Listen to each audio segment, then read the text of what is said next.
right, so welcome back to Multifamily Live. Today, we're going to talk about three main elements to consider when you're looking at multifamily investments versus your risk profile. Now, this can be you as the operator or the one purchasing the asset, or it could be your investor or you as an investor looking at potential opportunities for you to invest in. Now, there's a number of different components here, but typically we're looking at either the project, the risk of the project, or the inherent risk of the market. And lastly, these three elements that typically play into your project are going to be of three different capacities. First, you're looking at cash flow, the amount of revenue or cash flow or bottom line cash flow that may come during the hold period of the project. Next, we're looking at the appreciation or forced appreciation, how the market potentially grows or the path of progress that comes down to make your property more valuable, or the amount of work or the element of what you've done to the property to enforce the appreciation or really the value of your property. And lastly is the profit that you get at the sale. Now, this profit could come just from market growth, the value of the market increasing, or from you implementing a business plan to creating more value in your property.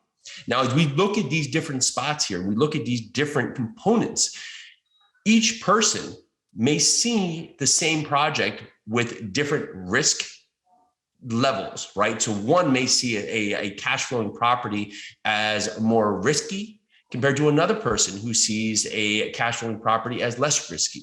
So let's take this for example here. If you are in a market where potentially it's a tertiary market, we'll say a not a primary or secondary market, may not have a direct airport to the market, may be more in a remote area. Well, this property may produce cash flow and may cash flow accordingly. However, this property may not have much growth during the whole period, much growth basically during your entire life cycle of your project. And the buyer pool may be much smaller when you go to sell this project. So two different parties, two different operators or investors may see this as less risky because it does produce cash flow throughout, right? So you buy it today and it starts to give you money back right away. However, other parties may see this as much more risky because when you do get to the end, there may be less people who want to buy this property because, just as we said, it's not as a desirable area.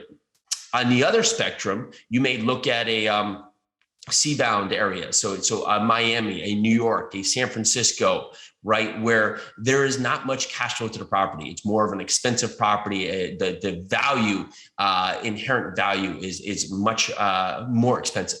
So during the whole period, there may not be a lot of cash flow that spits off from this property.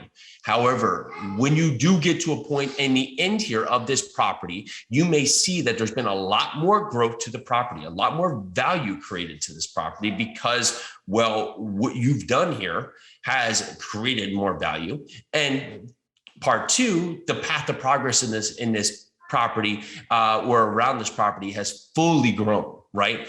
And lastly, there's a ton of buyers who want to be in this market, right? They're much more attractive, not only just from the mom and pop, but to the institutional partners that want to be in these markets here. So two different assets here, both in different markets, both can be seen as risky, more risky or less risky, right? So the property that's in the sea-bound market, you could see is very risky because it's very intertwined to the growth of the area. Right. So it may not produce a lot of cash flow. So you have to bank that when you get to the end of your project here, that your value creation strategy has worked to create more value in the property, or the macro market as itself or the market itself has sustained and grown over time. So as you're looking at your properties and you're thinking about it from an investor standpoint, make sure you do look at it from their lenses, right? You want to look at it from their eyes. Is that regardless of how you see the property, they may see it as more risky or less risky. So when you do have your conversations with your investors, or you are looking at other opportunities, every opportunity is not going to be right for them. Every opportunity is not going to be right for you. So it's very important to look at the elements of the property. For us, we typically try and find that sweet spot between 40 to 45% cash flow, and then the remaining 50 to 55% coming from the profit of the sale. That's a perfect world analysis right there. Now, can we always find that opportunity? No, but that is what we are working to get, right? Because it does produce cash flow, right? So out of the gate, it may not produce the levels of cash flow that we're seeking at start, but as we're able to increase the revenue on a property and curb expenses, it starts to garner more cash flow. However, the area we are in, whether it be a secondary, primary market, is valuable to others. So we will find a buyer pool there. I do not want to be stuck in a market where I'm in a remote area where there's, of course, limited buyer pool, but it also may be limited renter profile, right? So we may find that the household income for the renter profile may not be ideal. However, I don't want to be in a market where I'm strictly aligned just to the profit of the sale, just to the end road, because it does set too much emphasis on the end. Where are we in the cycle? Whether from a macro environment here or other factors that are outside my control, dictating my purchase price, right? So I want to make sure I'm aligned in markets where there is potential with the cash flow and the cash flow to increase during the whole period. However, it still will have some desired buyer pool.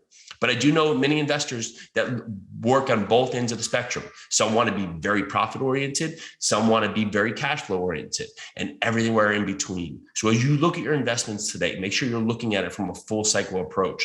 How is the cash flow? Is there potential market appreciation? How can I force appreciation? Where can the profit be? All right. Have a good day.